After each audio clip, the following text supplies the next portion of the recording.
Hey everybody, this is herculespetix, founder, curator, docent, and gift shop employee of the herculespetix Academy of Comic Book Studies. Today we're going to continue our look at Larry Gonnick's The Cartoon History of the Universe. We're up to Volume 5, Brains and Bronze, The Rise of Ancient Greece. Once again, kind of a so-so cover. Not very, doesn't really jump out at you. Still love this logo though. Just a really great header there.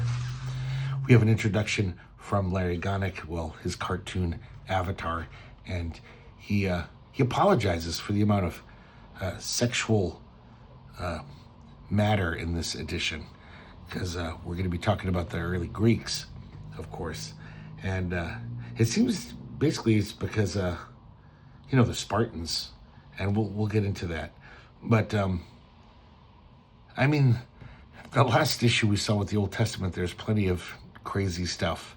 So I think if you look at history, there's lots of crazy sex going on all over the place. So now here we start the prologue. So for the first 10 centuries of civilization, the Greeks were not in Greece. The area around the Aegean Sea was populated by a people called the Pelasgians. So they were like the indigenous people. They spread out throughout all the islands, Crete, and all the little tiny islands in Greece. They even brought their livestock across the ocean. He shows all these seasick pigs puking into the ocean here. We even see a sea serpent. Kind of interesting that or weird, that he devotes 2 pages to just a gag. So, Aegean civilization was born in Crete, and we have evidence of Cretan art. Is that? Oh, Cretan, sorry. It sounds like a pejorative. But they had a representation of dolphins and goddesses. Their towns had no walls, so archaeologists assumed it was a relatively peaceful area. And they even had indoor modern plumbing, which wouldn't come back until the 1800s. So he shows us various examples, and he says we'll leave the interpretation of all this to the experts, because we have no examples of the Cretan language, so no real history is possible. He throws in a little gag about these historians. The woman, of course, is saying, this is all evidence of an early matriarchy. And these other 2 male historians are just basically making it very salacious. This one guy who looks like he's jizzing in his pants, he's like, then after watering the fields with his blood, they perform unspeakable sex acts with bulls. He's just rambling off.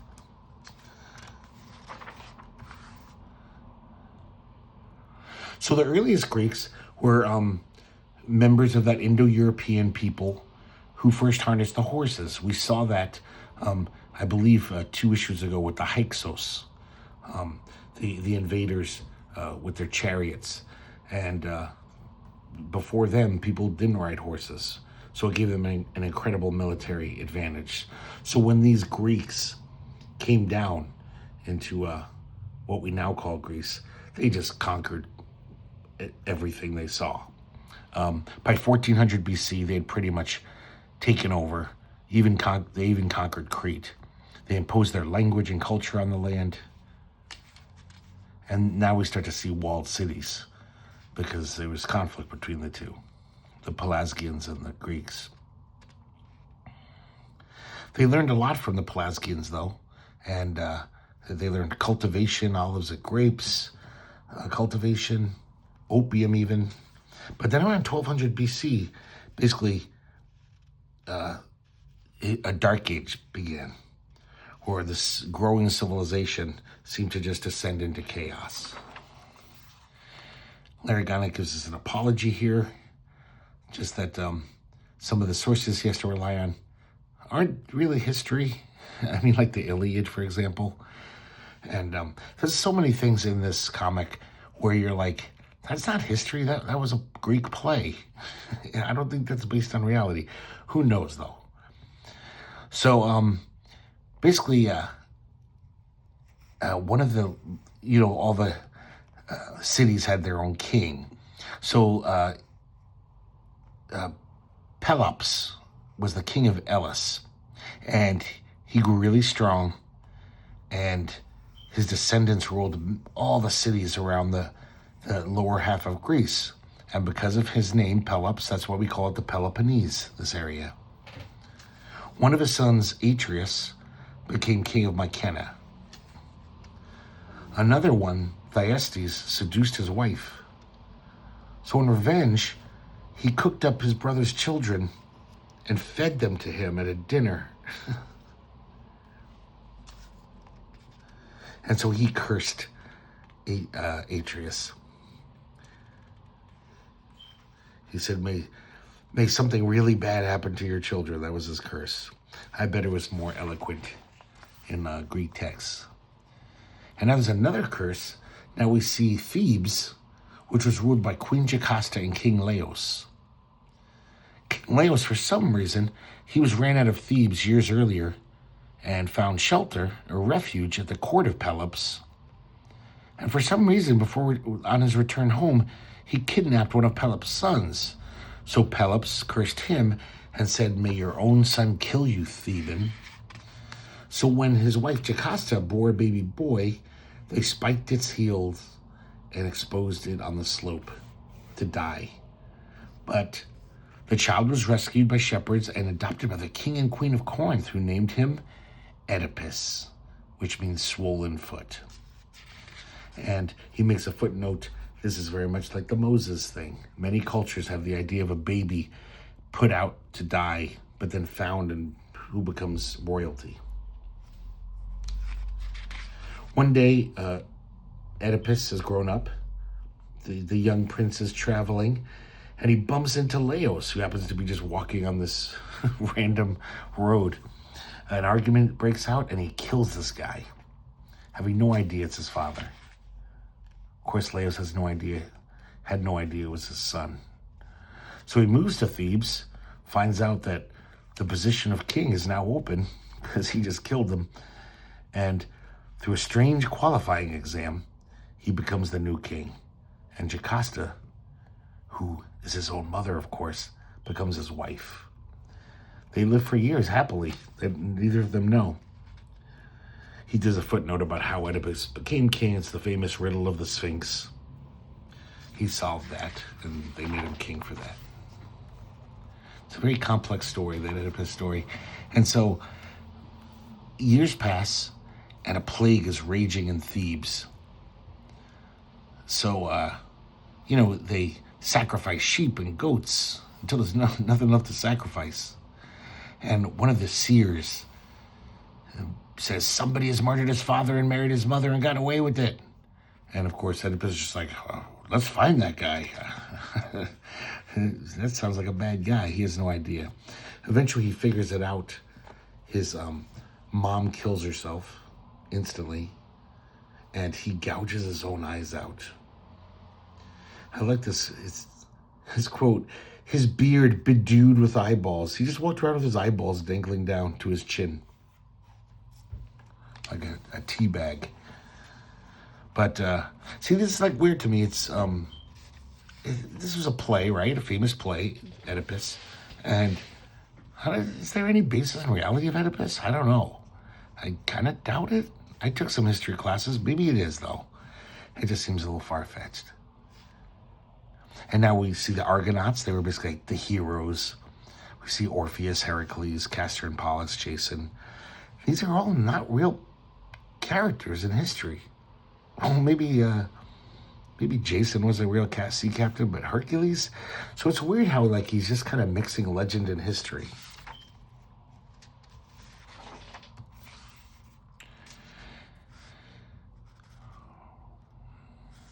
So we see, just for funny, just throws in this panel of Heracles fighting a Hydra.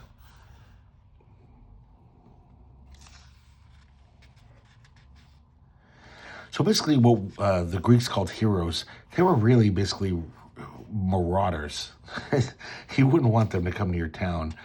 They were just plunderers and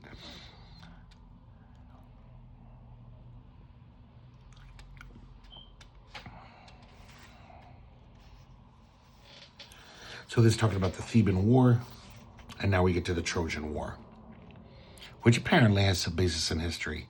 But I think a lot of the stories within Homer's, Iliad about the Trojan War, I doubt they're real. So it all starts when Atreus' son, remember Atreus, Agamemnon, and Menelaus, his two sons, they went looking for women to marry. Leda, who was the queen of Sparta, she's the one who mated with a swan, but it wasn't any old swan, it was Zeus. And you know that it's a famous old Greek myth where Zeus was a total cocksmith and a philanderer, but for some reason he would always change into weird animals or things to have sex with women. I don't understand why he just wouldn't change into a handsome man. I can't imagine a swan could satisfy a woman very well. I always thought that was funny. Me and my friends were talking about that years ago, just like, what's up with Zeus? Why does he do that weird shit? Like, what is he gonna turn into a spatula to fuck a woman, or a ding dong? It's just like, just turn into a man if you're gonna fuck a woman. So, Leda, Queen Leda of Sparta, had two daughters. Clytemnestra went home with Agamemnon, and Helen basically said, you're going to stay here to Menelaus, and we'll make you king of Sparta. You can just marry me and stay here. A bit later, though, some guys from Troy came to visit Sparta, and one of them was Paris. And Paris and Helen instantly had a love connection.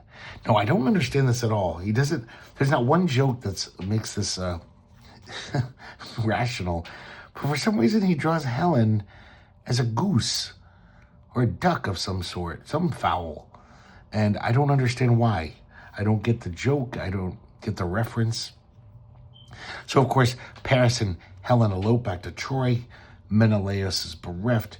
He talks to his brother, and he says, we got to get her back. It's not just because they took my wife. It's our family's wealth and power depend on getting her back. So Agamemnon's now the king, the high king, and he declares war. Here's a little footnote about all of Zeus's shenanigans, turning into a bull. That's just cruel.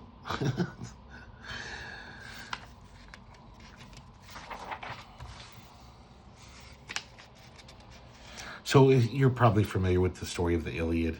They lay siege to Troy, the Greeks do. They do talk about, though, how Menelaus, before he goes off to war, Agamemnon, I guess the winds were against the ships. They couldn't take off to engage in this great war. So the oracle said, Agamemnon, sacrifice your daughter. And he had to trick his wife into letting it happen. I really doubt that happened too. Well, so many of these things, it's like, no, it's dramatic. Yeah, it makes a good story. But I doubt many of these things happened. They were just Homer's imagination. So Troy's under siege forever. We get the whole story of the Iliad with Hector and Achilles. This Helen Goose character looks like Ned Sontag drew it. We get a little abbreviated version of the Iliad about how Odysseus, wandered the oceans for 10 years trying to get home. But when King Agamemnon gets home, his wife has taken a lover, and she gets revenge on him for killing their daughter. And apparently, she killed Agamemnon. Now, Clytemnestra's son, Agamemnon's wife, she and her lover were then killed by her own son, Orestes. And that pretty much ended the house of Atreus.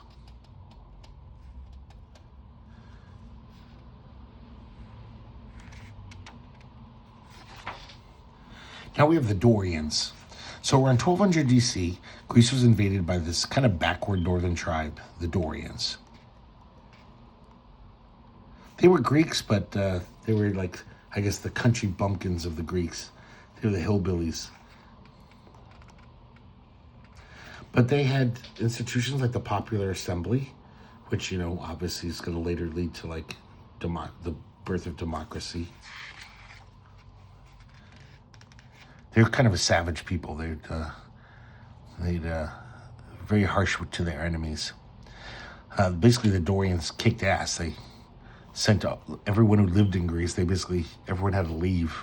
They were refugees. They couldn't conquer the Athenians, though.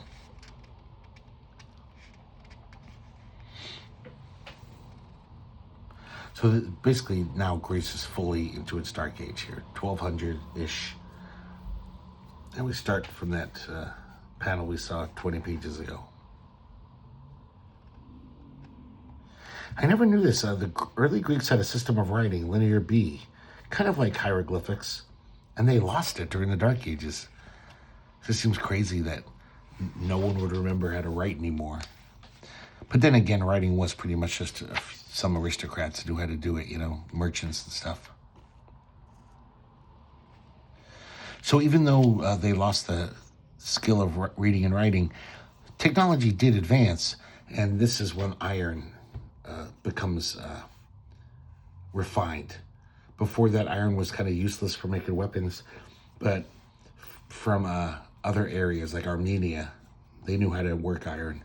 And so now there's iron spears and iron swords. It's definitely a technological breakthrough. So now we learn about Sparta. They live around the landlocked plain of Lacedaemon.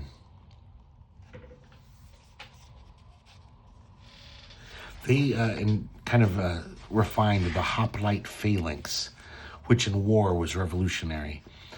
It allowed them to be very successful in combat. They would basically make a square of soldiers, all heavily armored, who would almost be like not like just a wall, but like a four-sided wall and a room, if you will. And it was almost impossible it was really hard to bring it down. So they started conquering all the areas around them. And they also they had a slave culture. None of them Spartan citizens wanted to work. So their whole thing was, let's have war, we'll get slaves, and they'll do all the hard work for us, and we can just worry about becoming very militarily powerful. So they had a very different type of society. Women had more rights in their society, but overall, it was kind of a dictatorship. So this guy arose named Lycurgus, and he basically set down the Spartan blueprint that would, what we know about the Spartans today. He redivided all the land amongst its citizens. All the slaves would work the land like serfs and give their lord half of it. He banned silver and gold and other frills. They had elections. Basically the head man, what we would call a king, I guess, was elected by a popular assembly. Eating at home was abolished. They all had to eat in mess halls, communally. Spartan women enjoyed more rights, as I said, and when the men were off at war, they would run Sparta. They had to be, independent and educated enough to be able to run the country.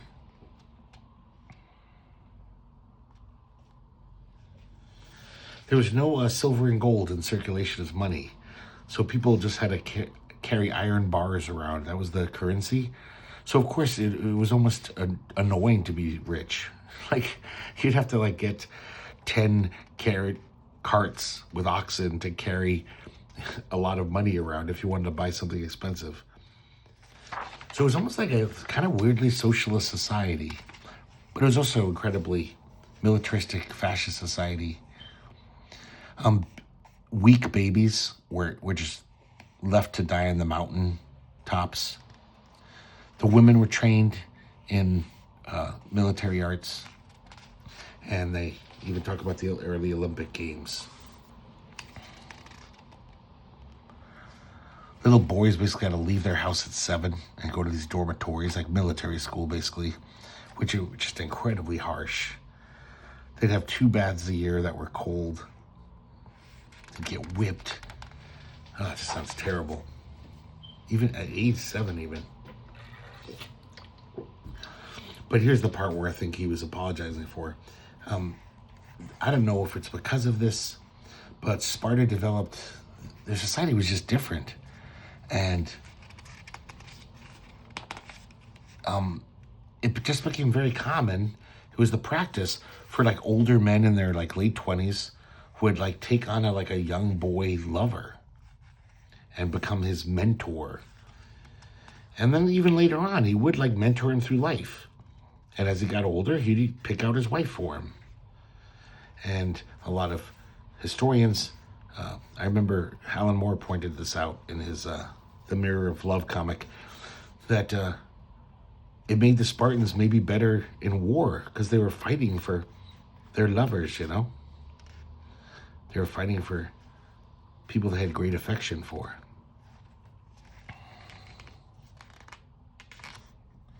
That's why the word Spartan comes to me. Well, not because of that, not because of the boy fucking, but because of the other things.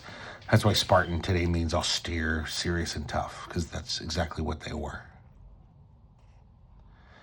But they also had blind obedience, mistrust of foreigners. It doesn't seem like a nice place to grow up, but they were incredibly disciplined, and due to that, they became incredibly powerful. This panel I do not understand at all. They talk about how, they were so harsh to their slaves, every now and then the slaves would revolt. They just couldn't stand it anymore.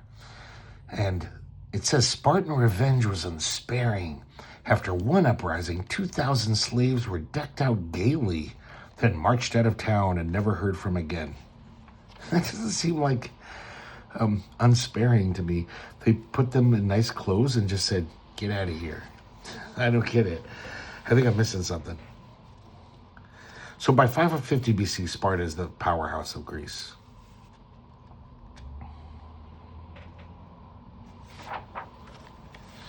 Now we see they're kind of landlocked, so they're not as affected by the rest of, changes in the Aegean Sea area.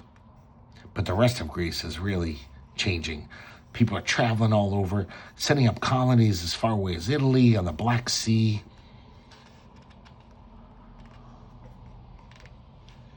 Sometimes it was just unclaimed land, but sometimes they had to take it by force.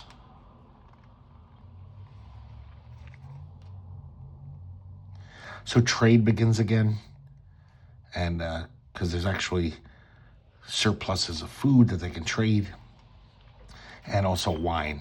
A big export of theirs is wine. And for that, they get slaves.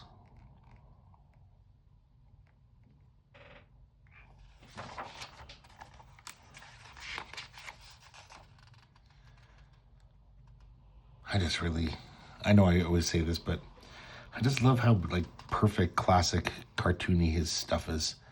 Just for humorous cartooning, And then around this time, we finally get language back. I'm sorry, the Greeks finally get language back.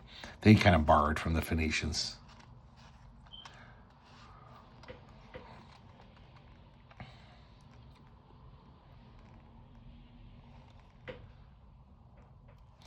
So this is where the Greeks got the colonnades that they're so famous for. These kind of buildings. He says, those famous temples that look like banks. The Egyptians invented the colonnade, and the Greeks ran with it, Greeks were also taken with Egyptian mysticism. and we learn about the cult of Dionysius. This is some crazy stuff. Just some of this is recounted like in the Bacchae, that Greek play and other places. But the cult of Dionysius, it was a lot of these mostly women would just get drunk off their ass and tear through the countryside at night. And then they just work themselves up into a frenzy. And then finally they'd grab a goat or a bull or a baby, a human baby, all symbols of Dionysius, and then with their bare teeth and hands, they would rip it to bits. I love these silhouette drawings. It's really crazy.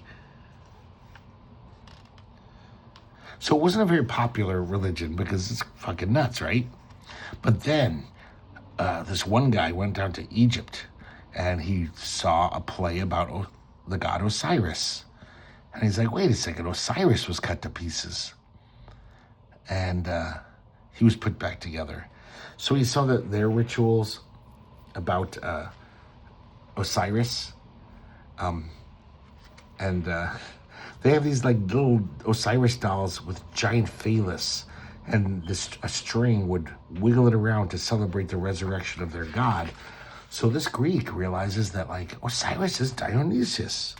So he goes back to Greece, and then he kind of incorporates this kind of phallus imagery into the ritual, and also offers lots of free wine, because that's what Dionysius is he's the god of, and it becomes way more popular, the worship of Dionysius, and also wine making becomes bigger.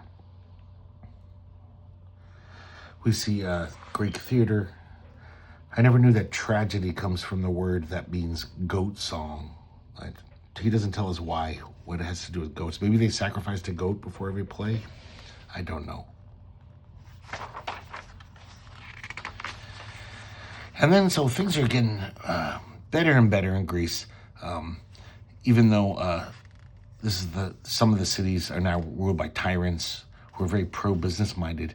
Due to that, a lot of money's flowing in. And in Ionia, the tyrant was this guy Thrasybulus. He had everything because he was so rich. The market was booming.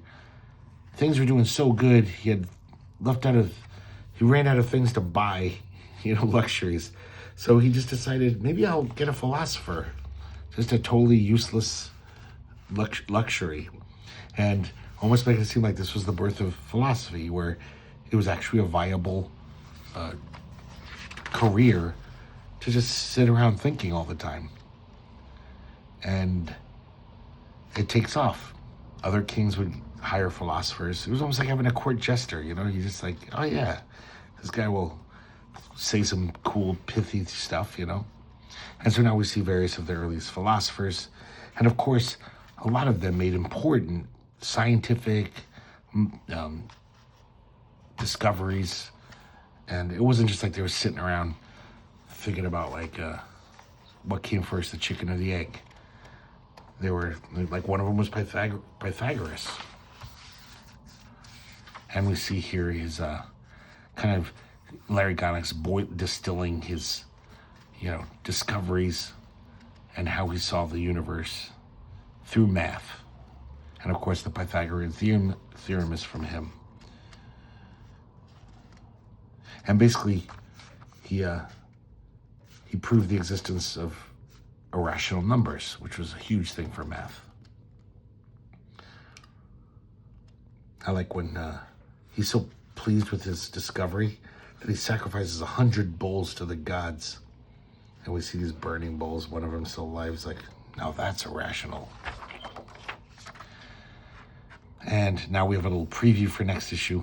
This is the Shah of Iran, Cyrus, who would soon unite a huge part of the world and soon be knocking on Greece's door. If you ever saw the movie 300 or read the comic by Frank Miller, that's the guy. We get the reading list here, and we have the coming attraction page. So we're going to get more of Greece, and this is going to focus more on the Athenians. So there you go, guys. Cartoon History of the Universe, number 5, Deluxe Edition by Larry Gonnick. Hope you like looking at this video today with me, and I hope to see you next time here at the herculespetix Academy of Comic Book Studies.